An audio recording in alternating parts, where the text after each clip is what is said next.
Amigos de nuestro canal, bienvenidos a las noticias. Bien amigos, este comienzo de semana nos trae varias noticias sobre las operaciones que están realizando las tropas brasileñas en la frontera con Venezuela, específicamente en el estado Bolívar. ¿Qué consecuencias pueden tener estas operaciones? ¿Cómo está respondiendo la dictadura de Nicolás Maduro a las tropas brasileñas? Porque no es casualidad que las Fuerzas Armadas de Colombia también están haciendo presencia en la frontera con el estado Táchira. ¿Estarán montando Colombia y Brasil un cerco militar contra el régimen de Nicolás Maduro? Igualmente estaremos analizando lo que significa la ley antibloqueo recientemente aprobada por la ilegal Asamblea Constituyente de Diosdado Olmeón, con la cual le están dando sepultura al socialismo del siglo XXI. Sí, señores, así como lo escuchan. El socialismo del siglo XXI es un comodín que le ha servido a Nicolás Maduro y a su cúpula de ampones para mantener un discurso que se centra en alegatos que dicen defender la revolución socialista de Hugo Chávez. Veremos entonces cómo todos estos argumentos se caen por su propio peso y cómo están sepultando el famoso legado de su comandante Hugo Chávez. Desde agosto pasado, el gobierno de Jair Bolsonaro movilizó tropas de artillería pesada y varios convoyes con plataformas para el lanzamiento de misiles hacia la frontera con Venezuela. El destacamento llegó a Belén do Pará por vía terrestre, procedente del estado central de Goiás, un convoy de vehículos transportando componentes del sistema Astros 2020 de lanzamiento de cohetes. En el puerto de la capital de Pará, los equipos fueron embarcados para su traslado a Manaos por vía fluvial. El convoy incluía lanzadores, vehículos de control de tiro y de apoyo logístico. El Astros es un sistema de cohetería de lanzamiento múltiple construido en Brasil, con capacidad de alcanzar blancos terrestres hasta 300 kilómetros de distancia, y es un veterano en guerras en el Medio Oriente y considerado un rival del sistema ruso BM-30 Smerch, operado por militares venezolanos. Para la Operación Amazonía fue movilizado personal desde diversas unidades de otras regiones militares de Brasil. Varias centenas de soldados fueron enviados por la Brigada de Infantería de Selva basada en Marabá, estado Pará. Por cuenta de estos ejercicios militares que más bien parecieron una advertencia contra el régimen de Nicolás Maduro, la tensión en la frontera entre Venezuela y Brasil está subiendo de forma aterradora. Y es que la llegada de uniformados rusos en los últimos días a Venezuela, quienes participan en despliegues militares junto a las fuerzas del régimen chavista, se hizo más notoria en las últimas horas. Días después de la Operación Amazonas, en las que el gigante suramericano realizó maniobras sin precedentes con más de 3.500 soldados, Caracas desplegó tropas en el estado Bolívar sin aclarar el motivo de la presencia de militares rusos en el país.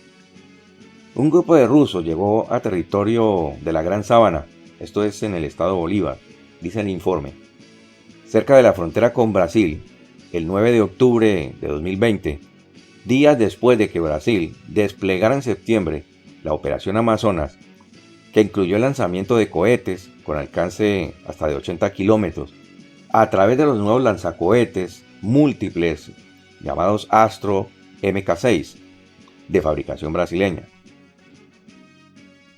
Luego los habitantes de Maura, que están detrás del aeropuerto de Santa Elena de Guairén, capital del municipio de Gran Sabana, dijeron a un importante medio de comunicación que escucharon las explosiones que causó lo que sería el arma disuasiva más poderosa que el gigante suramericano probó en la zona fronteriza.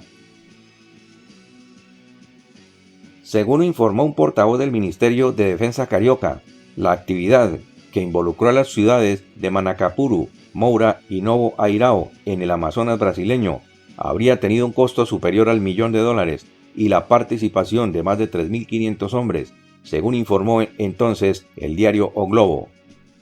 Para ello Brasil empleó vehículos militares, aeronaves, balsas, piezas de artillería, sistema de lanzamiento de cohetes Astros, cañones, ametralladoras, obuses y morteros de 60, 81 y 120 milímetros.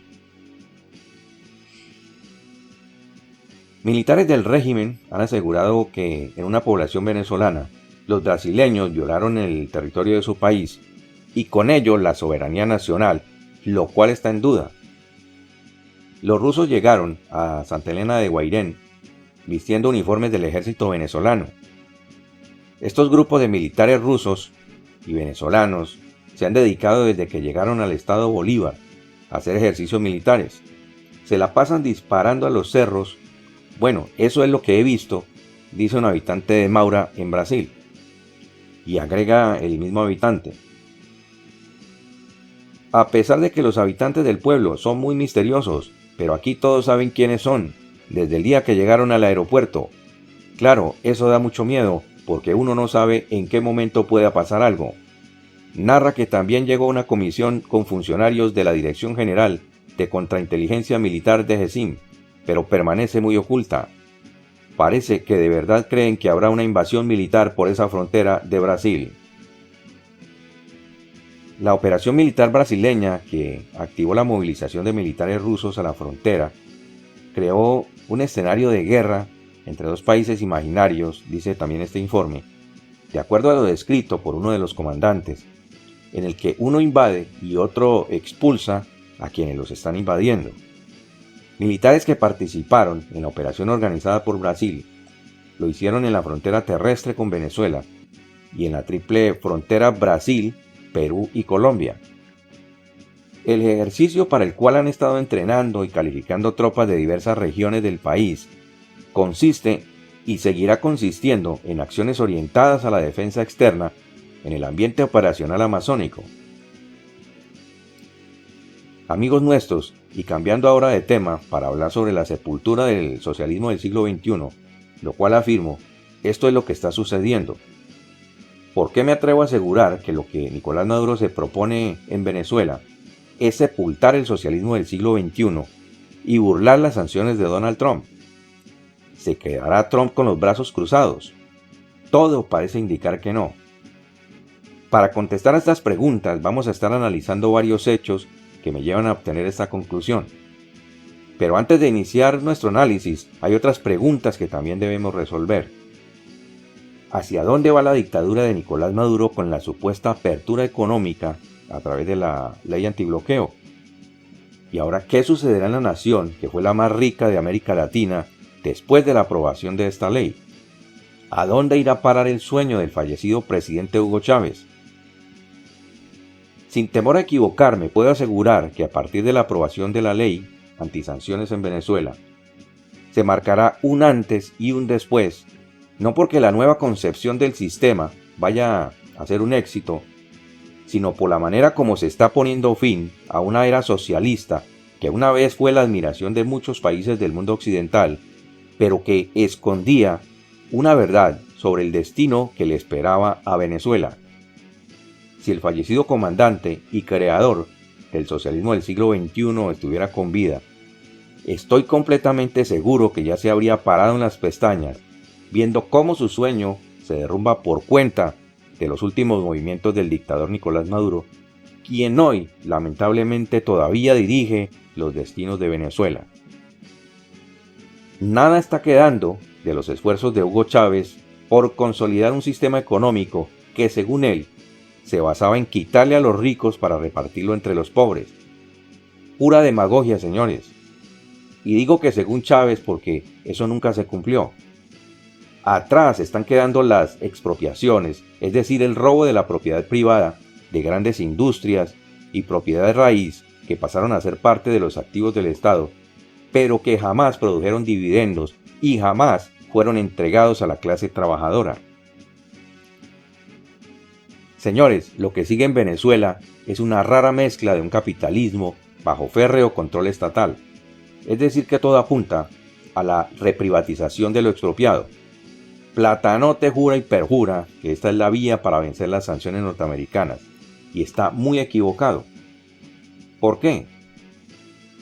Un nuevo propietario que quiera invertir en Venezuela no será tan dueño de lo que acaba de comprarle al narcoestado de Nicolás Maduro si no sigue sus políticas. Será algo así como, por ejemplo, yo te vendo esta propiedad, pero cuando yo quiera te la quito. Este será el tratamiento que le dará por supuesto a algunos inversionistas, mas no con el Estado ruso, porque la cosa será muy diferente. Vladimir Putin estaba a la espera de un marco legal para entrar a poseer la industria petrolera, o lo que queda de ella. Al menos eso es lo que espera Nicolás Maduro. Siendo muy honesto, dudo mucho que Putin, de buenas a primeras, quiera volver a entrar a Venezuela, a invertir en una industria que está casi muerta. Y lo digo porque, con las inversiones que tuvo PDVSA mediante la comercializadora de crudo Rosneft Trading, S.A., la cual fue sancionada por Washington, Putin perdió alrededor de 3.500 millones de dólares. Ahora bien, los supuestos nuevos inversionistas que vayan a Venezuela tendrán que echarle un vistazo con mucho detenimiento a la letra menuda de los convenios. Porque si yo fuera un inversionista extranjero y quisiera entrar a Venezuela, lo primero que miraría es cómo se encuentra la economía hoy en el país. Venezuela tiene la hiperinflación más alta del mundo, y este solo motivo me desanima a llevar mi dinero a Venezuela. ¿De qué manera entonces piensa Nicolás Maduro y su ministra de Economía, Delcielodina Rodríguez, presentar la oferta a los inversionistas?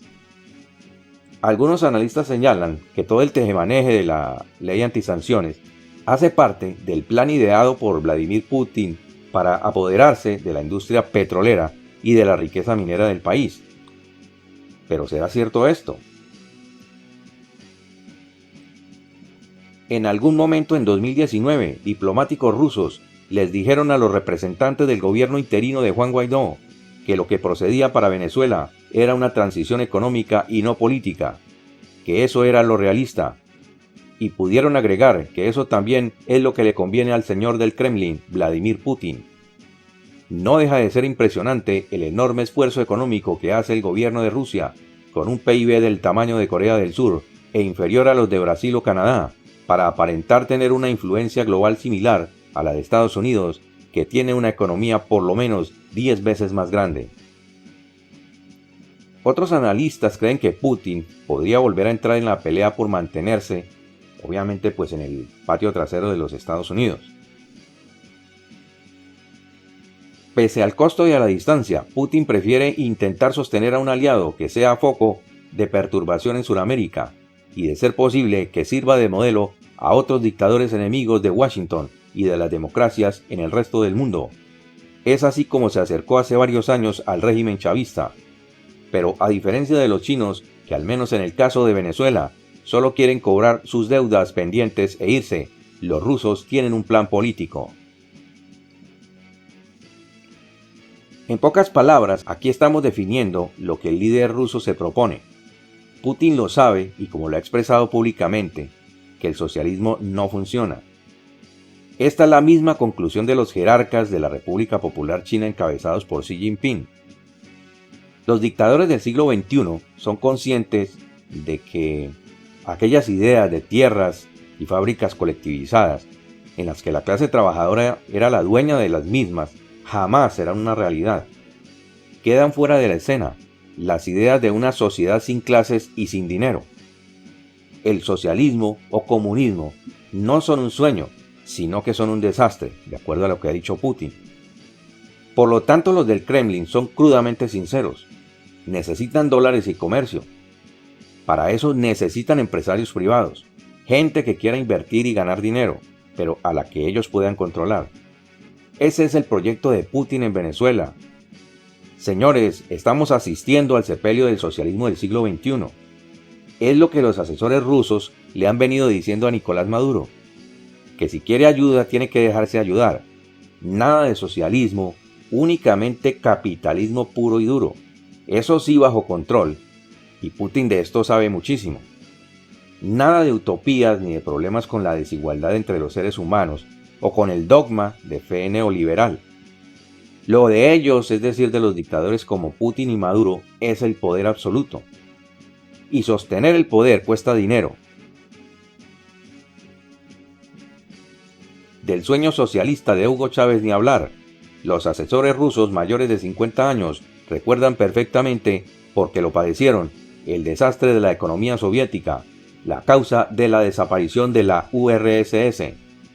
De modo que no les extraña para nada la devastación acontecida en un país con los enormes recursos de Venezuela. Sin embargo, ven una oportunidad para hacer negocios y para perturbar al vecindario americano. Es bueno entonces, gentiles amigos, que vayamos concluyendo que los planes de Moscú son apoderarse de la riqueza minera del país, y estoy hablando del petróleo, oro, coltan, diamantes, uranio y torio entre otros, mediante un marco legal que le está proporcionando poderes para hacer y deshacer a Nicolás Maduro con la nueva ley antibloqueo, en el país sin rendirle cuentas a nadie. ¿Cómo les parece eso, amigos? Lo otro es la inyección de capitales procedentes del narcotráfico. Es tanto el flujo de los millones de dólares que la cúpula madurista usará la ley para blanquear más dinero cada día. Se quedará Washington con las manos cruzadas. Un portavoz del Departamento de Estado de Estados Unidos dijo que el presidente Trump prepara una contundente embestida contra la dictadura, con lo que espera bloquear cualquier movimiento que Platanote quiera realizar. Amigos nuestros, muchas gracias por su compañía. Nos vemos en nuestro próximo informe.